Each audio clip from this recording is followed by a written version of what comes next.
नमस्कार दोस्तों, स्वागत है आपका। मैं बात कर रहा हूं कल तक के हवाले से भल्लाल देव। स्वागत करता हूं अपने चैनल पे। मैं बताना चाहता हूं भारत के उत्तर प्रदेश राज्य में ही नहीं बल्कि 5 राज्यों में चुनाव चल रहा है। कौन सत्ता, कौन सी पार्टी इस 5 राज्यों में या फिर उत्तर प्रदेश की मैं बात कर रहा हूं, उत्तर प्रदेश की कुर्सी पे कौन बैठेगा ये 10 मार्च को पता लगेगा। लेकिन 10 मार्च के पहले मैं आपको बताना चाहता हूं अभी 7वें चरण का मतदान उत्तर प्रदेश में बाकी है और इस 7वें चरण के मतदान के लिए सभी पार्टियां, चाहे वो समाजवादी पार्टी हो, चाहे वो भारतीय जनता पार्टी हो, चाहे वो बसपा हो, चाहे वो आज़ाद समाज पार्टी हो, भीम आर्मी संगठन के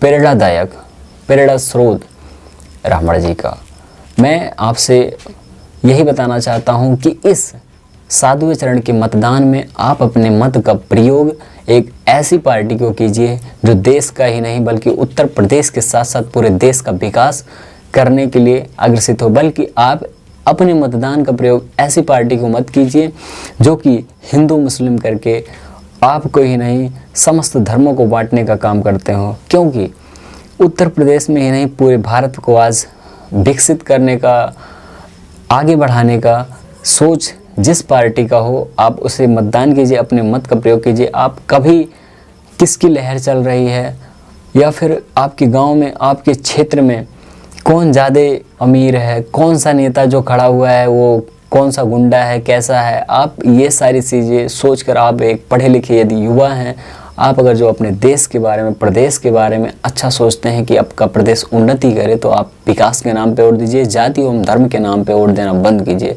मेरी आपसे यही बेनती है। मैं आपसे बताना चाहता हूं कि उत्तर प्रदेश राज्य में जिस प्रकार की भारतीय जनता पार्टी की गुंडा नीति चली आ रही है, जिस प्रकार से बाबा मुख्यमंत्री कहते हैं कि बाबा मुख्यमंत्री पे कई आरोप लगाए जा चुके हैं कि वो अपने जाति का ही विकास करते हैं। एक मुख्यमंत्री के ऐसे शब्द नहीं हो सकते हैं जिस प्रकार से वो गर्मी और चर्बी उतारने की बात करते हैं। देखिए, मुख्यमंत्री का मतलब है कि 60% वोट से आपको किसी पार्टी को मत मिले हैं तभी आपकी सरकार बनी है। कोई आप एक जाति विशेष का वोट पाकर सरकार नहीं बना सकते हैं। यानी कि आपको सभी धर्मों एवं जातियों का वोट मिला है तब आपने उत्तर प्रदेश की गद्दी को पाया है। तो मैं आपसे यही कहना चाहता हूं कि आप भारतीय जनता पार्टी के, ऐसी पार्टी के जो गणनायक हैं जिन्हें फालतू में ले आके गद्दी पे बैठा दिया गया, एक पढ़े लिखे व्यक्ति को नहीं बैठाया गया, जैसे दिनेश शर्मा हो, केशव प्रसाद मौर्य हो, लेकिन एक ऐसे फकीर को लाके कुर्सी पे बैठा दिया गया जो केवल एक हिंसा वाला बयान दे करके हमारे देश के युवाओं को भड़काने का काम करते हैं। हम ऐसा कह सकते हैं क्योंकि यही चल रहा है। अगर जो हमारी वीडियो को आप देख रहे हैं तो पूरे देखिए, मेरी आपसे विनती है, रिक्वेस्ट है, और यूट्यूब पे देख रहे हैं तो सब्सक्राइब कीजिए।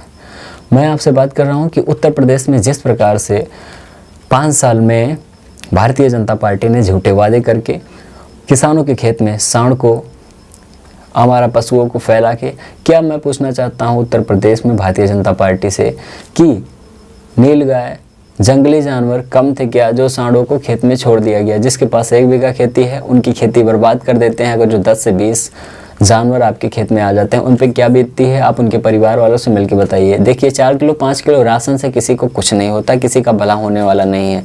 इसलिए आप राशन और सारी चीज़ों को छोड़ के विकास के नाम पर वोट दीजिए। मेरी आपसे यही रिक्वेस्ट है। सभी जातियों से, सभी धर्मों से, किसी एक और जाति धर्म से बात करने से कोई बात नहीं चलती है।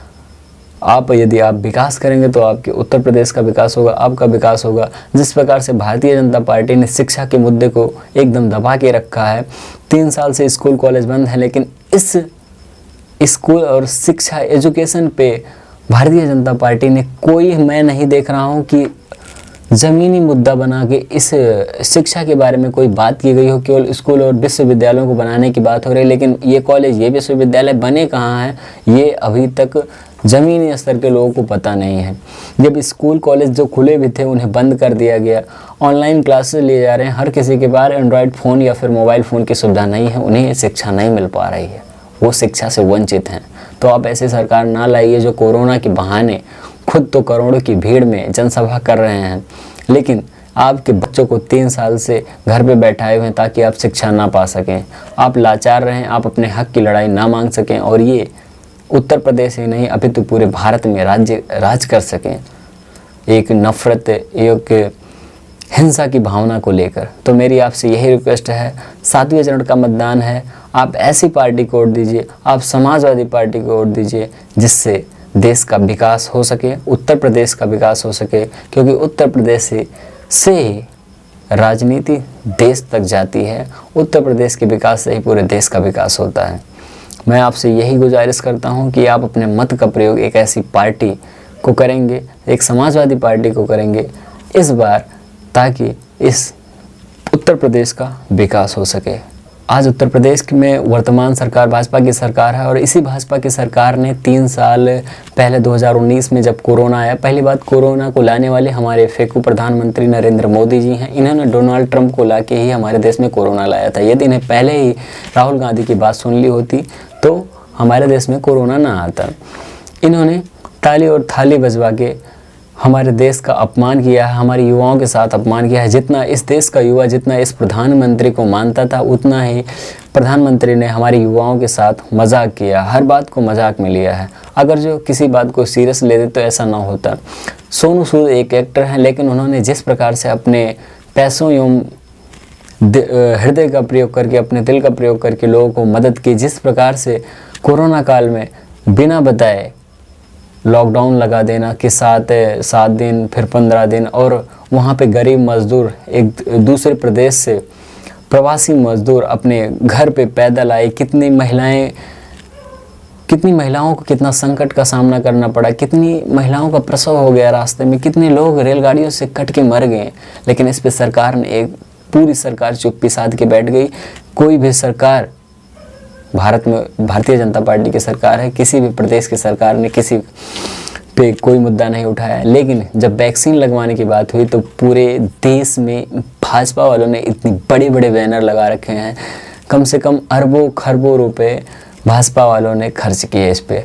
आज राम रहीम हरियाणा में छूटते हैं, राम रहीम का कौन सा केस है ये आपको पता है, लेकिन भारतीय जनता पार्टी इस पे चुप्पी साधती है। राम रहीम जेल से छूटते ही कह रहे हैं भारतीय जनता पार्टी को वोट दीजिए, तो आप समझ सकते हैं राम रहीम को बेल दिलवाने वाली कौन सी पार्टी है। मैं आपसे यही गुजारिश करता हूं कि उत्तर प्रदेश के इस चुनाव में आप कोरोना के मुद्दे को, आप शिक्षा के मुद्दों में, आप साढ़ के मुद्दों में, आप महंगाई के मुद्दों को, आप सारे मुद्दों को देख के अपना मतदान करेंगे।